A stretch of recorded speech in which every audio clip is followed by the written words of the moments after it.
Shalom, amada familia. Bendiciones del Eterno para todos. Bendito Rey del Universo, amado Señor, colocamos delante de ti esta noche este estudio, amado Padre, Señor, pidiendo que sea tu Rúa Jacode, Señor, abriendo nuestro entendimiento, Padre mío, que las palabras que va a ministrar nuestro amado Pastor Jacob, Señor, sean alimento para nuestras vidas, que podamos aprender cada día más, Señor, de tu pueblo, de la historia, Señor, de nuestro pueblo, porque ya somos parte de este pueblo, somos parte de Israel, Señor. Gracias por permitirnos, Señor, llegar a estos momentos. Bendecimos la vida de cada uno de los hermanos que se encuentran conectados y que han tenido el anhelo y hemos tenido el anhelo de aprender cada día más de esta hermosa y preciosa historia del pueblo hebreo. Bendiciones a todos en el nombre de nuestro Adón Yeshua HaMashiach. Amén. Amén, Baruch Hashem, amado hermano Julián, bendiciones. Bien, el pastor Ferley la semana pasada había dejado una tarea y vamos a darle el espacio a dos personas que levanten la mano y expongan la tarea. Vamos a ver quiénes son las dos primeras personas que exponen la mano. Música de suspenso. Vamos a ver, vamos a ver, vamos a ver. Uy, creo que nadie hizo la tarea, qué triste, vamos a llorar, wanna cry. Ok, luego, está bien, luego vamos a ver que esa tarea está un poquito complicada, sobre todo por el tema del primer rey, pero vamos, listo, ahí ya se levantó el primer valiente. El hermano Eliyahu es de los, perdón, le voy a hacer una pregunta. ¿Usted es de los valientes de David, de los 300 valientes de David? Eso dicen. Ok, listo, dale, inicia. Quiero ser concreto porque, o sea, procuro ser concreto, pero a veces me sale largo. Entonces, yo no estuve en la clase pasada, vi el resumen que enviaron por el chat y digamos que voy a tratar de, sí, como de apelar a lo que pidió el pastor, que fue como un atributo de cada uno de los tres reyes, pues incluyendo a Shaul, a David y a Shlomo, algo negativo y quién fue ese cuarto rey. Entonces voy a tratar de resumir porque tengo bastante información, entonces, que me dé sabiduría del Ruach HaKodesh. Lo que puedo resumir, digamos, de los atributos, pues si bien digamos que el antecedente del tema de los reyes es que pues el Eterno siempre fue el Melech máximo y soberano. El pueblo fue de alguna manera obstinado ahí, quiso, sí, como imitar de alguna forma las costumbres, las tradiciones de otras naciones. Entonces, pues pidió esos reyes y digamos que Shmuel o Samuel, pues como que trató de interceder y pues estaba tal vez un poco molesto por esa petición del pueblo y los trató de reconvenir, pero el mismo Eterno, pues como que le dijo, no, pues déjelos, que ellos si quieren tener su rey, pues le vamos a dar su rey. Entonces, de alguna manera, Shaul en esa primera figura de rey, tratando de rescatar atributos, pues era, sí, o sea, no sé qué puedo decir, era un benjaminita, pues tenía como esa tradición de, me corrige si estoy bien, o si no, pues me ayudas ahí con eso. O sea, los benjaminitas tenían como poco ese talante de guerreros también, eran personas, pues, digamos que tenían atributos físicos para poder tener como ese carácter que en ese momento, pues, podía tener un rey de las tribus de Israel. Y en principio, pues, digamos que la condición de Shaul era muy diferente a lo que pasó después en su trasegar cuando ya tenía el poder. O sea, al principio fue una persona, pues, noble, de alguna forma eh, era obediente a su padre, digamos que sí, cumplía como con las labores que él le asignaba. Y pues acá hay varias citas, pero quiero llegar a eso, por ejemplo, en Primera de Samuel 10:6, dice, el Espíritu de Yahweh te invadirá y hablarás en éxtasis junto con ellos, te convertirás en otro hombre y una vez te hayan sucedido estas señales, actúa cuando surja la ocasión que Elohim está contigo.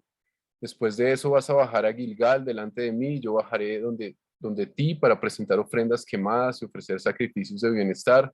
Espera 7 días hasta que yo vaya a ti y te indique lo que vas a hacer después. Al volverse Shaul para apartarse de Shmuel, Elohim le dio otro corazón y todas aquellas señales se cumplieron ese mismo día.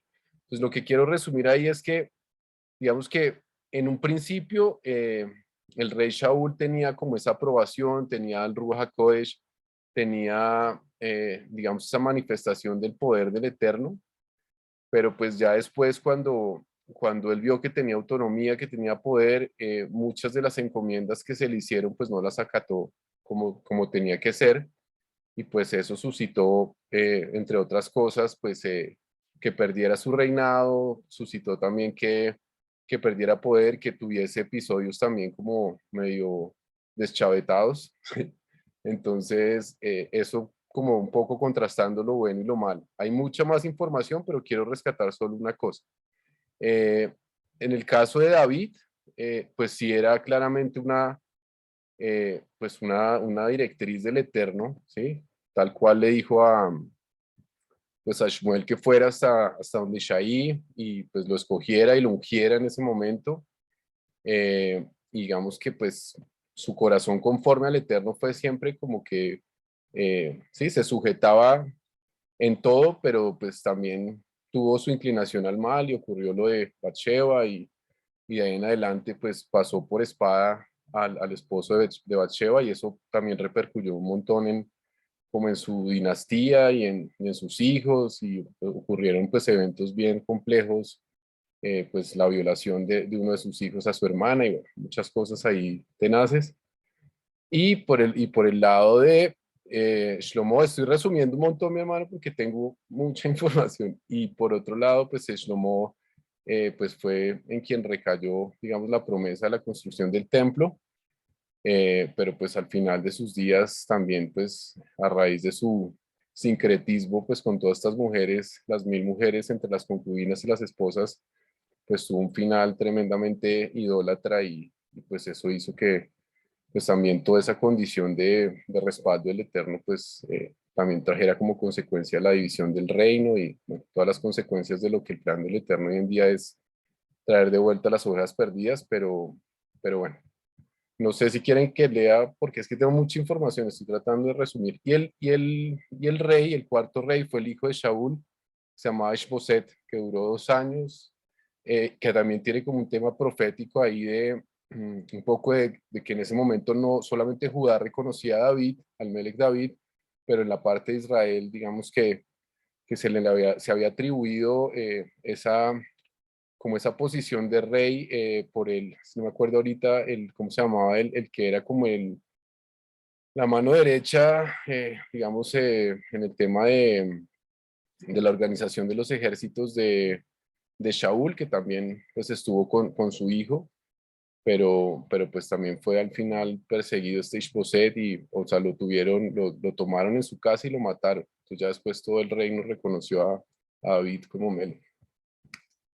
Eso es un resumen ahí a grandes rasgos. De acuerdo. ¿Encontraste cuál fue el primer rey de Israel? El primero no, o sea, el cuarto, lo que te digo, el hijo de Shaul, que se llamaba Ishboset. No, ok, listo. Ok. Hermana Valentina Marín, muchas gracias. Muy bien, mi hermano Eliyahu. Bueno, pues para empezar, pues la tarea era pues destacar un aspecto negativo y uno positivo de cada uno de los reyes.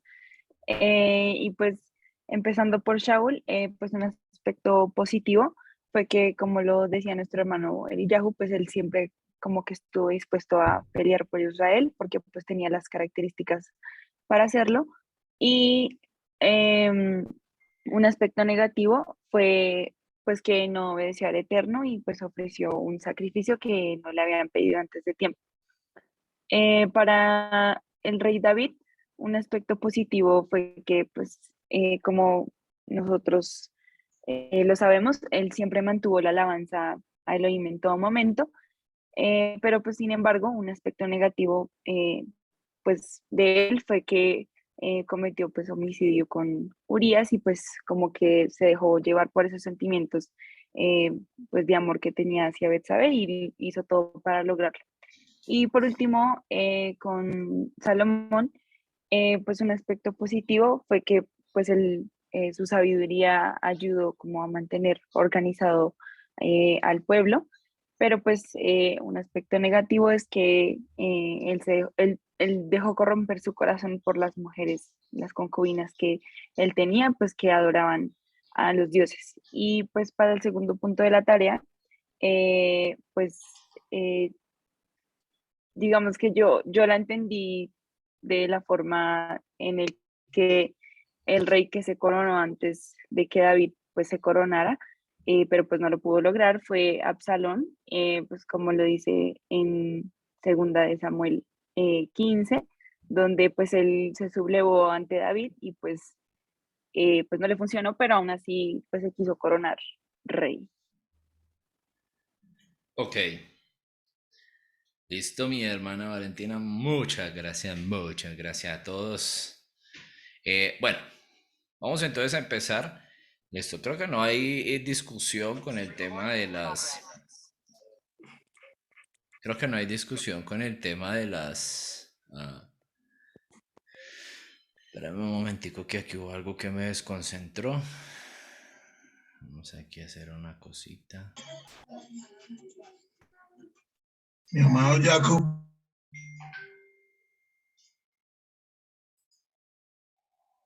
Hermano Sadoc, dímelo. Shalom, shalom. Es que la vez pasada, viendo el libro de Números, me pareció tremendo que hay una profecía sobre Shaul. En el capítulo 24, versículo 7, dice, fluirá perennemente, crecerá como las copiosas aguas de los ríos. Su rey será desechado por causa de Agag y le será quitado el reino. Resulta que este fue el rey con el nombre que Shaul no quiso matar, cuando el Eterno le dijo que fuera y matara a todos los amalequitas, pero es que hay una profecía tremenda en este capítulo de Números sobre la muerte y sobre que a Shaul se le iba a quitar el reino. Ok, gracias, mi hermano, muy amable.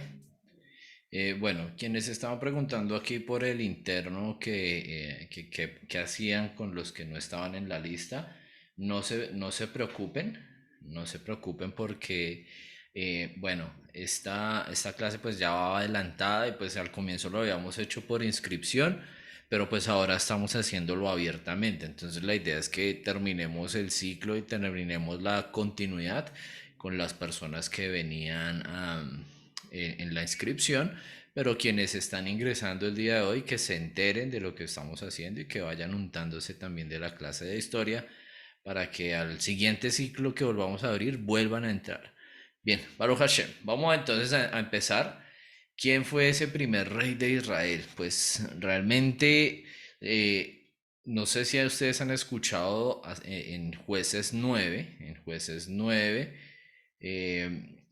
está la historia del reinado de Abimelech y hay que sustituirla en los tiempos inmediatamente o situarla mejor en los tiempos inmediatamente posteriores a Gedeón. Pues Abimelech fue el hijo de Gedeón y lo tuvo con una concubina que estaba en Sichem, y esto está en Jueces 8:31. Luego de que Gedeón muere, se produjo el levantamiento de Abimelech y un autonombramiento como rey. ¿Okay? Luego de la muerte de Gedeón, Abimelech fue y buscó apoyos entre su familia y entre Sichem para consolidarse como rey y apeló a los lazos de consanguinidad y familiaridad. Entonces, de esta forma fue que Abimelech se consolidó como un primer rey para Israel. Fue un autonombramiento, por eso pues digamos que no es catalogado principalmente dentro de los reyes consolidados, porque los demás los consolidó el Eterno, hasta Shaul, hasta Shlomo. De ahí para allá ya fue constituida de acuerdo a su dinastía o a su familia. Entonces, esta es la historia de ese primer rey de Israel. Está en Jueces 9. Bueno, lo pueden leer a partir de Jueces número 8 para que lo tengamos ahí presente, de que este rey pues fue un rey autoproclamado en el pueblo de Israel. Bien, Baruch Hashem. Entonces, perdón, voy a poner esto por aquí en vibrador. Muchas gracias, listo. Entonces, el tema que vamos a ver en la noche de hoy es el funcionamiento del gobierno de Israel. Este tema nos es bastante importante a nosotros como israelitas, como hebreos, porque es necesario que conozcamos en qué momento el pueblo de Israel desvió su corazón y solicitó un rey para ellos. Entonces, esto está a partir lo podemos ver a partir de Shemot, que sabemos que es Éxodo, que Shemot lo que quiere decir es nombres. Entonces dice que se levantó un nuevo rey en Egipto que no conocía a Joseph. Y entonces este rey, o este faraón, empezó a oprimir cada día más y más a los hebreos y dio la orden de matar a todo hijo primogénito que naciera y pues específicamente de los israelitas. Y por esos días nació el hombre llamado Moshe, que Moshe es hijo de Aram e hijo de Jocabet. Aram y Jocabet pues eran levitas y también engendraron a Aarón, que fue el sumo sacerdote, y a Miriam, que fue su hermana.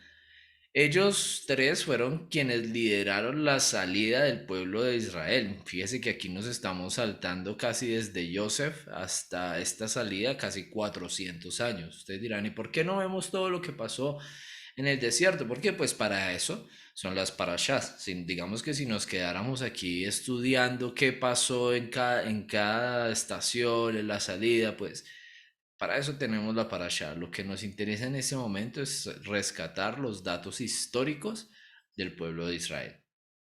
Bien, y en Devarim vamos a saltarnos casi, 40 años, ya vamos a hablar casi 440 años después de Joseph. Luego de que muere Moshe, recordemos que Moshe murió a la edad de 127 años, ya había un sucesor para él en la tierra, proclamado por la boca de Yahweh, que era Yahushua, que era hijo de Nun. Ellos envían dos espías por mandato de Yahweh a la tierra de Canaán, la cual allí pues sabemos que en estos dos espías los hospedó Rahab, que era una ramera, y cuando los israelitas entraron a tomar posesión de la tierra le perdonaron la vida a Rahab. Yahushua por mandato de Yahweh circuncidó absolutamente a todo el pueblo hebreo antes de entrar a la tierra prometida. Muy probablemente esto que estamos hablando aquí le esté hablando a más de una persona que está entre nosotros, que mira, antes de entrar a la tierra prometida es necesario la circuncisión. Obviamente después de la circuncisión del corazón. La circuncisión del corazón lo que nos hace es a nosotros abrazar el pacto aún más y decir por voluntad propia, más no por obligación, oiga, realmente necesito ser circuncidado en la carne también. Tras la circuncisión de los hombres, el Eterno le ordenó a Yahushua que tomara a sus hombres y a todas sus tropas y durante 6 días hicieron un circuito diario, ¿sí? Y el séptimo día hicieron 7 circuitos, ¿sí? O sea que muchas canciones o muchas veces hemos escuchado esa canción cristiana que decía: los israelitas le dieron 7 vueltas a Jericó. Pues resulta que no le dieron 7 vueltas. Usted sume, hicieron un circuito por día y el séptimo día hicieron 7 vueltas. Entonces, ¿cuántas vueltas le dieron a Jericó realmente? ¿Fueron 7 vueltas? No sé, ¿ustedes qué dicen? Ahí está, para que lo piensen. Continuamos. Entonces, luego de que terminaron esos 7 circuitos en el séptimo día, hicieron tocar un sonido de shofar grandísimo. Y luego todo el pueblo de Israel dio un grito tremendo, lo cual hizo que se desplomaran las murallas. Y así lo hicieron. Todo esto fue conforme al mandato de Yahweh. Solamente perdonaron la vida de Rahab, quien era la prostituta que ayudó a los espías. Tras todas las victorias de Yahoshua mencionadas en el libro que tiene su nombre, que tiene su mismo nombre, eh, él es llamado por Yahweh a los 110 años. El sistema de gobierno israelita, el primer sistema de gobierno israelita, vamos a ver, voy a darle la oportunidad a una persona que diga aquí en el chat, o si quiere abrir su micrófono, ¿qué tipo de gobierno era el primer modelo de gobierno israelita?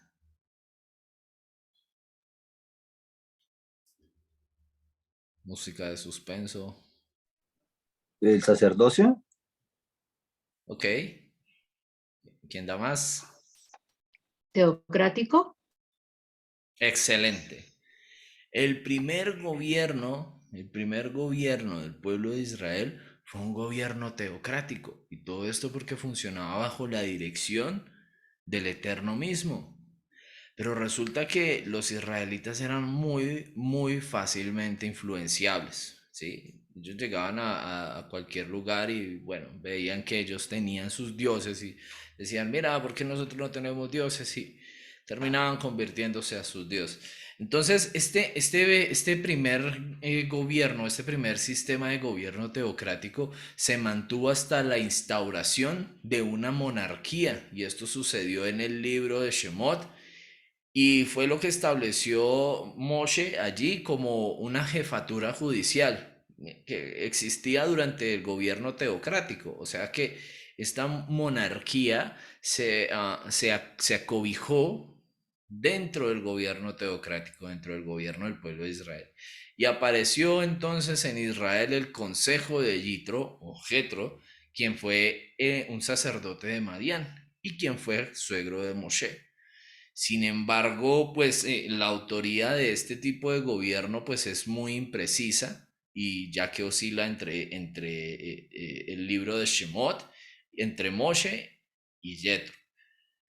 De hecho, el hecho de que la tradición oral sobre el tema no es tan clara acerca de cómo funcionaba el gobierno, dependió de que los grupos la recordaban y existían entre ellos ciertos desacuerdos acerca de las memorias de el origen judicial, de cómo funcionaba realmente el gobierno, cómo era ese funcionamiento. Eran jefes de 100, ok, 600 jefes de 1000 hombres. El jefe de 100 eran 6000 jefes de 100 hombres. 12,000 jefes de 50 hombres, y estos jefes de 50 hombres estaban a cargo de 50 jefes de 5 jefes de 10 hombres. Así se estableció como el sistema de gobierno inicialmente por consejo de Yitro. El gobierno, que en un principio fue monárquico, no nació bajo la voluntad y el deseo de Yahweh, sino bajo el consejo que le dio Yitro a Moshe. Y la monarquía y el gobierno del hombre fue el producto del rechazo del gobierno de Elohim. Ya sabemos que los hijos de Abraham fueron elegidos entre muchos pueblos para que dieran a conocer las leyes de Yahweh Sebaot, que era la administración correcta de un gobierno completamente teocrático. Bueno, ya sabemos que entonces el primer sistema de gobierno que existió sobre el pueblo de Israel fue un gobierno plenamente teocrático.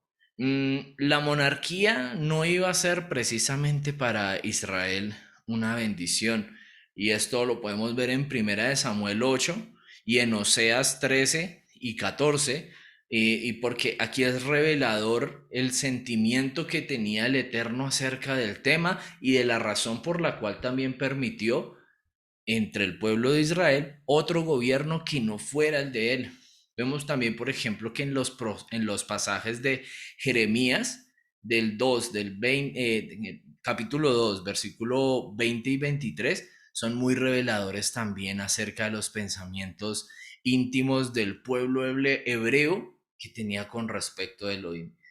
El profeta aquí nos cuenta que a la propuesta de Elohim le respondieron diciéndoles que ellos pues gustaban más de los extranjeros y que ellos seguirían indicándole además que no le iban a servir. Sin embargo, el seguimiento que hace Israel hacia estos extranjeros no era político y religioso, sino más bien era el apoyo a una monarquía que ellos querían ver en su medio. La realidad histórica y de lo que realmente sucede aquí es que los israelitas conquistaron muchas ciudades, conquistaron demasiados pueblos, conquistaron tanta gente con el fin de reestructurar la promesa o no reestructurar, sino de reclamar la promesa que el Eterno le había dado precisamente a Abraham, de que luego de esos 400 años ya no iban a ser más esclavos. Pero claro, como ellos llegaban a esas ciudades, lo primero que veían, lo primero que encontraban era que allí había un gobierno, había un reinado, digamos que existía todo organizado por el hombre y como dijimos inicialmente, el pueblo de Israel era muy fácilmente influenciable. Entonces esa fácil influencia de los pueblos paganos que estaban conquistando al pueblo de Israel se le hizo un poco como agradable al pueblo de Israel y entonces empezaron a decir, venga, nosotros también queremos tener un rey, porque a todos los lugares donde nosotros vamos siempre hay un rey. Entonces fue allí cuando el Eterno, Shemuel, el profeta, inquirió ante el Eterno y le dijo, mira, este pueblo me está pidiendo un rey. Y explícales qué va a pasar cuando ellos tengan un rey. Bueno, mire, pueblo de Israel, cuando ustedes tengan un rey, van a tener que darle su tributo al rey, van a tener que adicionalmente pagarle impuestos al rey. El rey va a poder tomar las mujeres entre ustedes. Y bueno, ya ustedes prácticamente lo que han desechado es el gobierno del Eterno. Y el pueblo de Israel dijo, no, nosotros queremos un rey como el resto de los demás pueblos. Fue allí entonces cuando el Eterno le dijo a Shemuel que fuera y buscara a Shaul. Entonces aquí vamos a lo que fue el nombramiento oficial por boca del Eterno del primer rey. Cuando Shemuel vio a Saúl, el Eterno le avisó de la siguiente forma: este es el hombre de quien te hablé, ese regirá a mi pueblo. Esto está en 1 Samuel 9, del 1 al 2. Entonces, aquí fue cuando Saúl es coronado rey en Gilead, el lugar donde los hebreos celebraron por primera vez el Pesaj en la tierra prometida. Y allí fue donde comieron los productos del país cuando ya dejaron de recibir el maná. Esto está en Josué, Yahoshua 5, del 10 al 12. Gilead geográficamente estaba ubicado en la llanura de Jericó. Bueno, Shaul al pesar de exterminar a los amalecitas, no cumplió con los mandatos del Eterno, que prácticamente es como la característica que más se resalta dentro del gobierno de Shaul y dentro del mandato de Shaul. Él no cumplió los preceptos y Samuel dice en primera de Samuel 15:35, dice, Samuel no volvió a ver a Shaul mientras vivió, pero hizo duelo por él porque el Señor se había arrepentido de haber hecho a Shaul un rey, el rey de Israel. Entonces vemos aquí cómo Shemuel por mandato divino, cuando el Eterno le dijo vaya y extermine a los amalecitas, le dijo no debe quedar absolutamente nada. Y esto es muy profético porque está escrito que quien va a anular completamente el espíritu de los amalequitas entre la tierra, va a ser Mashiach, el gobierno del santo y justo Mashiach. Dice que entonces David se inclina, Shemuel, perdón, se inclinó más hacia las ganancias, y dijo, bueno, yo voy a tomar unos cuantos becerros, unas cuantas tierras, algo poquito, y sabes que de aquí voy a sacar una ofrenda para el Eterno y se la voy a ir a presentar. Pues eso fue algo que no le gustó al Eterno. Inmediatamente mandó a que a que Shaul ya no iba a ser más el rey de Israel. En aquel momento el espíritu invadió a David, el espíritu de Yahweh, y él estuvo delante de él, porque Shemuel escogió por mandato divino a este hombre, a David, hijo de Jesse, en Belén, y lo ungió allí. A partir de ese momento, el espíritu de Yud-Hei Vav-Hei cayó sobre David y estuvo con él adelante. Esto más o menos hacia el año 1010 antes de la era común. Se libró una batalla contra los filisteos en el monte Gelboe. Actualmente se conoce como Male Gilboa, y allí Shaul perdió el reino y perdió su vida. Allí existió una gran rivalidad porque Shaul ya sabía que David iba a ser el rey de Israel. David era un hombre de guerra, de muchísima guerra. Por eso fue que el Eterno no le permitió a él construir el templo de Jerusalén, el templo del Beit HaMikdash. Solamente le entregó los planos, pero quien ejecutó la obra fue Shlomo. Existió y el Eterno le dio la orden a David de que él no podía poner una mano contra el ungido de Yahweh, que en ese momento era Shaul, aunque el Eterno se había arrepentido. Y mire cómo funciona la lógica y la ciencia del Eterno. Hasta que Shaul no muriera, no se iba a coronar David como rey. Interesante esto, porque de otra forma o de otra manera David hubiera podido decir, no, pero el Eterno ya me ungió como rey por medio del profeta Samuel, entonces voy a invadir al pueblo de Israel y voy a tomar. No, David no hizo esto. Y muchas veces David tuvo en su mano a Shemuel, perdón, a Shaul, disculpen, para acabar con la vida de él, pero él no lo hizo así. En la batalla, mire, en la batalla que sucedió allí contra los filisteos, Shaul se dejó caer sobre su espada y pues allí murieron, allí murió y allí culminó también el reinado de Shaul. Luego vino ya coronado tras la muerte de Shaul, David, quien fue el segundo rey, ungido por manos del Eterno, ungido por mandato del Eterno. Fue ungido como rey de Judá en Hebrón. Esto está en 2 Samuel 2, del 1 al 4. Esta era la antigua ciudad santa de los judíos, y allí se encontraban las tumbas de los patriarcas Abraham, Isaac y Jacob. David tenía 30 años y reinó durante 40 años después de. El reinado de David, según el relato bíblico, se extendió desde Mizraim hasta el Éufrates. Mashiach, sabemos nosotros que Mashiach es un descendiente del rey David, y la fidelidad a la alianza hecha con el Eterno equivale a la fidelidad de la casa de David. Por eso, por eso el pueblo de Israel ora y que sea reconstruido el tabernáculo de David ungido. La obra más duradera del rey David consistió en unificar todo el conglomerado indefinido de las tribus en torno a un proyecto político y religioso. Y pues al final del reinado de David, sus hijos, sobre todo Absalón, se sublevaron contra el mismo David, y Absalón llegó a conspirar y se autoproclamó rey en Hebrón.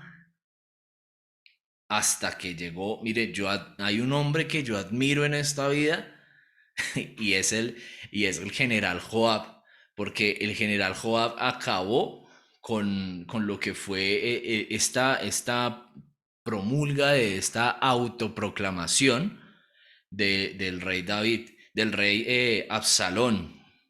Porque mira cómo es David, o mira cómo es Joab, este general, un hombre muy decidido. David le dice a Joab, mira, por favor, yo te encargo que no vayas a matar a mi hijo. Y por esas cosas del destino, Joab iba caminando y de repente se encontró a Absalón colgando de un árbol y Joab lo atravesó con una lanza. Cuando él llega a donde David ya estaba enterado de lo que había sucedido con su hijo y lo que le dice Joab es lo siguiente, en lugar de decirle, vea, desobedeció una orden suya, lo que dice Joab es, si tú te muestras débil ante quien promulgó una rebelión en contra del ungido de Yahweh, el pueblo nos va a ver débiles. Así que ahora mismo levántate y proclama al pueblo de que hemos recuperado el reinado de David. Imagínense, no estaba hablando nada más y nada menos sino del hijo del rey, a quien él mismo le dijo, oiga, no le vaya a poner una mano encima. Y eso no quiere decir que David no haya tenido dolor de su hijo. Muy por el contrario, estaba pues no solamente el dolor de la pérdida de su hijo, sino el dolor de la traición de su hijo, que se levantó dentro de su misma casa. Bueno, amada familia de la casa del pueblo de Israel, yo creo que debemos dejar la clase hasta aquí y que tengo una pequeña reunión ahorita con una maravillosa familia también. Y la tareita para ustedes va a ser indagar sobre la vida del rey Shlomo y sobre la caída de David. Esa va a ser la tarea para quienes están aquí en clase de historia. Baruch Hashem, Bezras Hashem, bienvenidos todos nuevamente. Y vamos a detener la grabación en este momento.